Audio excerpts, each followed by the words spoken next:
Well, good morning, everyone. Todd Warren here with another update on, first of all, the standings in the contest through day 6. That would be Tuesday. And, of course, we'll give you some hints as to what to forecast for Friday for Texarkana. This is day 9 of the competition. First, an update on the forecast of the day for Tuesday. This one was submitted by the Beeman team at North DeSoto Upper Elementary. They only had 1 point, which was a very good forecast because you might recall we had a midnight low for that Tuesday of 39 degrees, and they were within 1 degree. Both one of the high and the low was perfect, and obviously didn't forecast anything as far as rain. Here's top 5, actually the top 6. Dominated by teams from West Lawn so far, from teams from West Lawn Elementary and North DeSoto Upper Elementary. I must tell you, though, if you look at the standings here on the page, really, I believe it's like 15 points separate the top 20. It is still very, very, very, very close.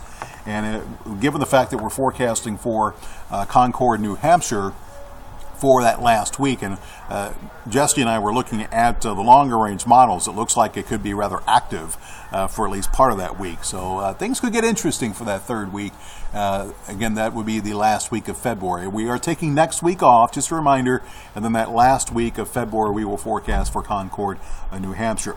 All right, so here's what we might expect to see as far as rain here as we move through your Friday. Notice that taking you through the day Friday, this is our model Futurecast, that we are looking at some green on the map here. Notice not really a whole lot for our area. There is going to be a front that you notice on the weather map above, which is going to be in here.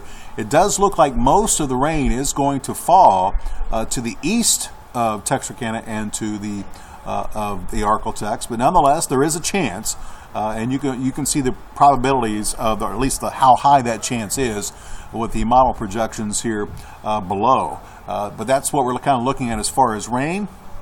As far as temperatures, let me stop this and I will move through this manually, and we'll take you to midnight.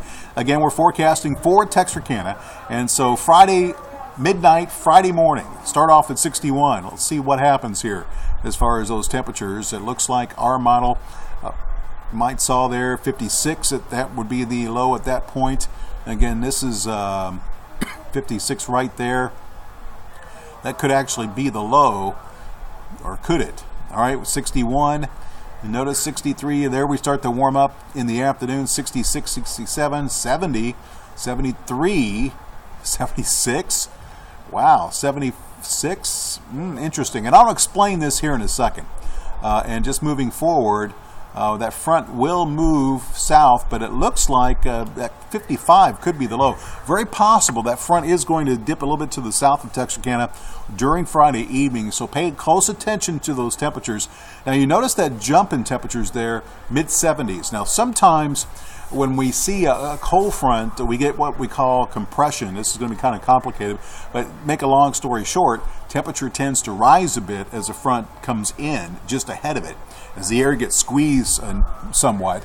And so that might be one reason why we had that sudden rise in the temperature in Texarkana. So you saw our model well into the 70s for Texarkana for Friday. Other models probably not quite as warm, so it depends on which model you want to agree with. But again, just to be on the safe side, pay close attention for your Friday forecast for a possible midnight low with that front close by. And you notice on the map above that there is at least a chance for maybe a little bit of rain, but chances aren't looking too awfully big at this point. So hopefully that helps out for your Friday forecast. We'll talk to you again one more time this week tomorrow. Until then,